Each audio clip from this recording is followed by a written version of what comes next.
Why, hello there. It's me, Super Paul Games. How you all doing? I thought I'd do a new game, as I'm sure you could figure out because you clicked on this thing. It's called Diving in the Deep. Balls deep. I assume she's Quinn? Whenever I chose underwater archaeology as my profession, I was excited to see everything that had been learned. But the thought of discovering a new set of, ruins in the waters of my hometown was, amazing or something. Amazeballs. I'd never dream it'd even be possible. It was a little odd how they just seemed to appear out of the depths one day. You live underwater? Is that? But that's not anything too unusual when dealing with the unknowns of the sea. I bet you're peeing in there. With the tops of the ruins in view, I kick my legs faster and faster, fearing that my breather will fall out from grinning too wide with anticipation. And then she's gonna suffocate. It's some rocks. Great. Since discovering the mysterious even, I've been given sole control over investigating them before the excavations begin. I'm gonna excavate my balls all over them. Like, are these little brown fishies? Oh no, he's pooping on me. Ew. And I plan to make use of every second I had alone. Are you undersea masturbating? Large pillars jutted from the sandy beach like the headstones of a forgotten culture that had carved them, and seaweed and coral had begun to cling to the sides as though nature were attempting to hide it from intruders. Running my hand over the crumbling pillars, oh, you're so hard. The surface was so coarse it grated against my skin. What memories could these stones hold? Nothing. The stones don't remember things. They don't have brains. Duh. So caught up in the mystery of the pillars, I almost crashed right into a large one to my left. What's that? I think you hit a stone. Oh, it's a boob, I think, statue of a murdered woman. What I originally had taken as another pillar was obviously something much more. Wiping back the large strand of seaweed like a length of hair, the face of the statue was revealed beneath the grime. That's what? Clean the statue? Do I look like... Okay, let's do it. Do I look like your fucking maid? Unable to resist the intriguing carving beneath the algae and kelp, I tug dick, the tools from my belt at my waist, and I got to work. A while later, the full beauty of the statue was revealed. Oh, it's not... Ew. I don't know. She's trying to kiss me. It was an intricate carving of a mermaid. Her tail and hair curved like the waves of the sea that rippled above. Ripple. What's that? Incredibles! Oh! I furrow my brow, my gaze falling on what she grasped between stone fingers. Some kind of strange artifact. My curiosity beyond piqued, I can't help but prize the object carefully from the grip of its owner. Prize? You mean pry? Ignoring what feels like the accusing glare of the statue, "Don't you touch my stony boobs!" I peer at the object in closer detail through the slight fog of my goggles. Ooh, fogging up your own goggles with your own hotness. Let's see, it's a code. Wave, butterfly, wave, butterfly, wave, butterfly, upside down, decapitated feet. It's obviously a shell of some kind, though the top has been carved with pictographs. The top line is what appears to be the ocean, I guess fishtails.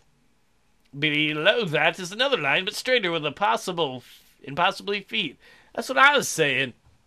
Wait, are you saying this is the merfolk getting along with the people folk when Ariel met Eric? Or does it mean the merpeople are drowning humans? I shake my head, unable to get any meaning from the carving. I need my books and the internet in order to figure out which culture these were from. Unless they're from a completely undiscovered culture. The idea has my hands shaking with excitement. As they do, the shell trembles in my fingers, the sides of it sharper than expected, slicing my hands off. Oh, I mean slicing across my thumbs. Ouch! A strange vibration seizes my hand as a small wound seeps blood into the clear waters around my fingers. Oh, sharks are gonna eat you. The strange feeling dissipates as quickly as the blood. That'll teach me for being so careless with precious archaeology. Yeah, don't be tossing around, man. With a sigh, oh, I glance at the shell once more, undecided what to do with such an unusual find. I'm gonna take it. I could sell it. That's what Indiana Jones would do. The artifact is just too unusual to leave behind, and I knew I could always return it to its place once I've discovered everything about it. Why would we do that, honeykins? We could sell it and get shit. Gripping the shell tighter, I was about to turn to leave when a voice carries on the current from behind a nearby pillar, the shell falling from my hand with the surprise. That doesn't belong to you. Who? Oh, dreamy merman! Is that a tail? Oh, this can't be real. In my panic, I whip backwards. I whip back and forth, crashing to the stone pillar behind me. I hiss with pain.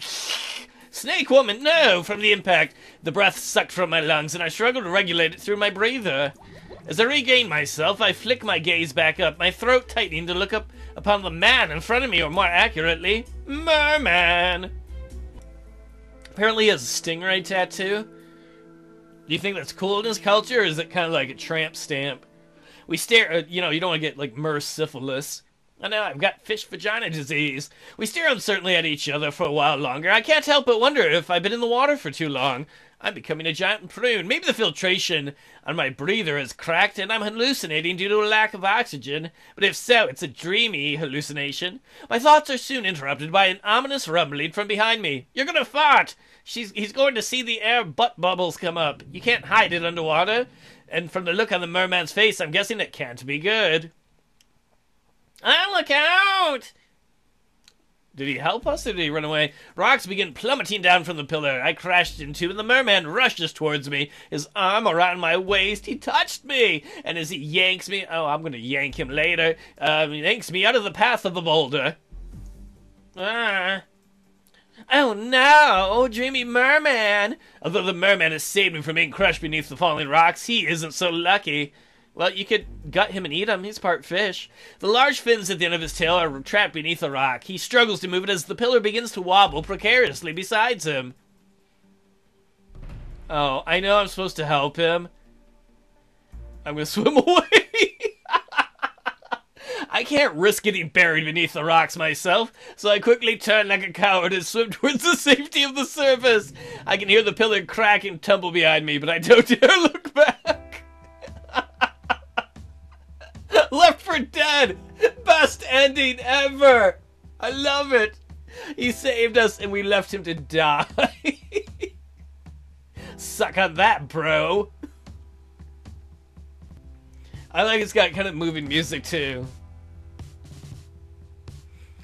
You were a merman and you went to save the cunt. Now you're dead, don't help humans. Merman! Now you're dead! Your brothers will never see you! And Mer Thanksgiving! Mer Christmas gonna be sad when they find your dead fin! And little Billy's gonna cry! You committed a sin! Merman! You're kinda dumb! Humans would eat you! And they cut off your thumb! Merman! Oh. What a good mer plan! Or maybe to be alive if you had a better mer plan. Alright, let's try it again, but this time we're going to try and help him. Even though the rocks continue to thunder down around us, I grit my teeth and bail forwards. The merman doesn't hide his surprise to see me trying to help. But he soon turns his determined focus to the rock we are both now trying to shift. After a few moments, the boulder wiggles through the sand and the merman's tail is freed. Swimming a few feet away, he spins around, obviously pleased to be safe once more. I'm about to join him when something solid swipes the back of my head. Hey! I barely hear the merman's calls, my vision flashing white before shadow begins to take hold. I hope it isn't like some... Don't put me in mer slavery. Consciousness quickly surrenders to darkness. It was a scam. He wanted my money. What the heck happened? Oh, my head. Waking slowly, a headache pounding at the back of my skull, I'm grateful for the soothing light of the moon rippling on the sea like the liquid silver of mercury, which I'm not supposed to drink, and I drank it once and it gave me brain damage, they said, but I don't believe them. Cool sand pushes through my fingers as I heave myself into a sitting position. Is that like, I'm sitting hot, sexy lady times? Scanning the empty beach, I find myself sat beside my gear, and my clothes that I left by the rock that morning, completely unsure of how I got there or where I'd been. I think it would be funny if they're like some stupid kids that found the clothes and tried to wear them and put them on both of them at once and stretched them out. And she'd put it on and be like, is my butt really that big? I'm sure I was diving, but then there's the faintest image of a statue, some kind of object. Ow! Trying to remember only makes the pounding of my headache throb harder. Thinking's hard, you know? Shaking away the pain in my head and body, I managed to tug my clothes over my wet suit. I almost read that as a word that starts with C-L-it. Caring little about the damp. Oh, she's damp. And more about getting home and taking some painkillers. She's gonna use drugs, kids! She's not so bad dressed up. Dressed and mostly balanced, I gather up my equipment, sparing one last glance at the froth of waves lapping against the shoreline. What do you think that merman eats? I bet if she went fishing, she would find out that he eats the worm.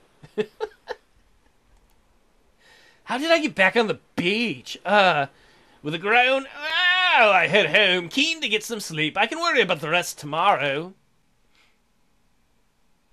That night, the dreams are lucid and frantic. What? Who? Stop! No! What? Merman! You're in my dreams! Get out of my bed and into my vagina hole. What was that? Very quick sleep sequence, I think. It can't be morning already. Well, it is, Corella. Get used to it. Is that your diploma from Undersea University? Pressing a hand to my head, I wince as the pain radiates from it, piercing down my neck and into my limbs. It's only made worse by the throbbing in my hand. I stare down at my palm. The cut I had sustained the day before, pulsing with some kind of stinging energy. Oh, you have mermaid powers now. Ah, shut the fuck up! Don't ever put that sound in a game. Don't ever use that sound for anything. I rolled to the side, slapping my hand on the alarm to turn it off before flopping back down into the warm comfort of my bed, flapping like a fish.